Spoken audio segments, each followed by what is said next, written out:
Gepleýär Azatlyk radiosu. ABC-nyň 5 senatory tutsawlukdaky dissident Gulgeldi Annanyýazowyň boşadylmagyna çagyrýar. 22-nji maýda Birleşen Ştatlaryň 5 senatory Türkmenistanyň prezidenti Gurbanuly Berdimuhammedowyň adyna hat ýazyp, tutsawlukdaky dissident Gulgeldi Annanyýazowyň boşadylmagyna çagyrdy. Senatdaky Demokrat partiýanyň wekillerinden bolan senatorlar Richard Durbin, Sherrod Brown, Ben Cardin, Patrick Leahy we Robert Menendez'in 22-nji maýda Türkmen prezidentine ýazan hatlaryna Annanyýazowyň tutsawlukdan boşadylmagyna çagyrylýar.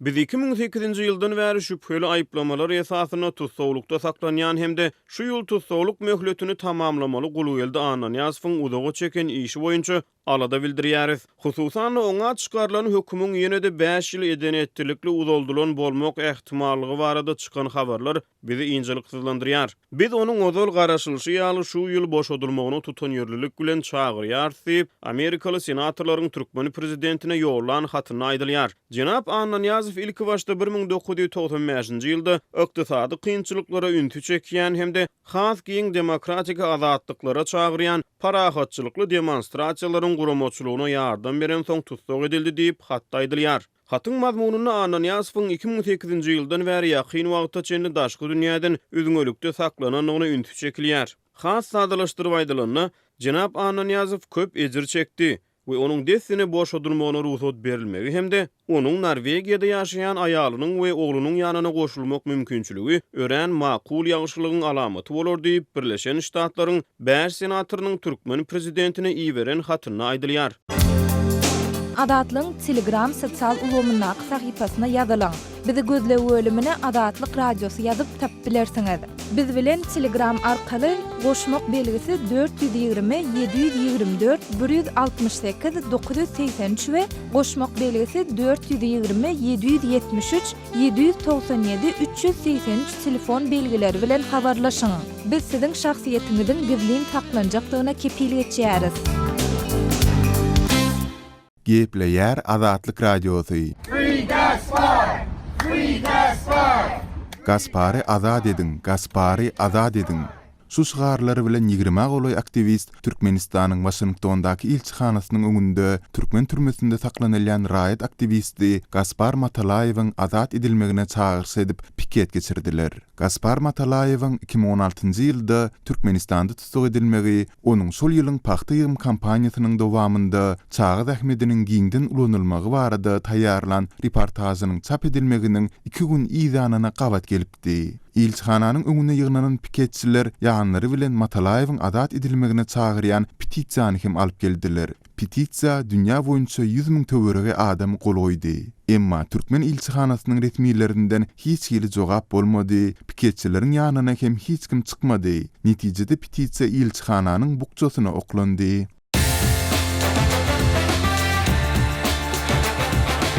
Дорогие радиослушатели, информация радио «Азатлык» теперь доступна и на русском языке. Наш сайт на русском rus.azathabar.com.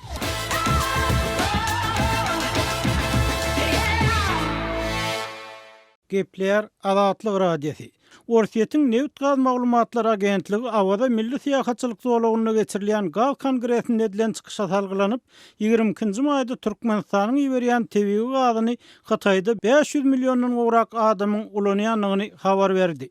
Emma bu gazyň nähil wagtdan satylýanlygy sır bolmagyna galýar. Prezident Gurbanuly Berdimuhammedowyň Türkmenistanyň 10-njy halkara gaz kongresinde gatnaşçylary ýeberen gutlugyny aýdylmagyna görä, Türkmen gazy häzirki wagtda Hataýa we Russiýa eksport edilýär.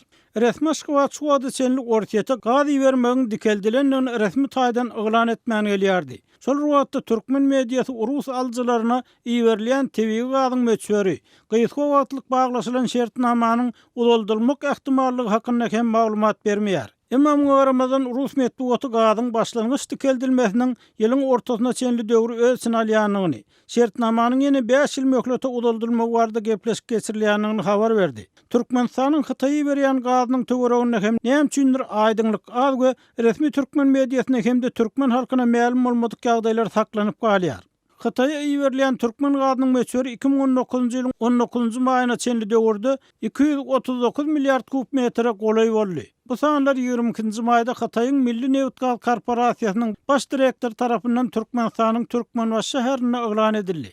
Xitay resmiýetiniň sözlerine görä Türkmenistan Xitayň gaz importyny diversifikasiýa etmegine wajyp düdümleriň biri bolup durýar. Xitay dünýädäki gaz ulanjy bazarlaryň iň ýerleriniň biri bolup durýar we bu ýurtda tebigi gaza bolan talabyň diňe ýokurlanjakdygy aýdylýar. Gol çekilen alalaşyga laýyklykda Xitay Halk Respublikasyna ýylda ýiberilen gazyň möçberi 65 milliard kub metre ýeter. Şu ýylyň aýagyna çenli ýiberilen türkmen gazynyň möçberi 35 milliard kub metreden geçer diýip Prime neşri Xitay korporasiýasynyň baş direktoryna salgylanyp habar berýär.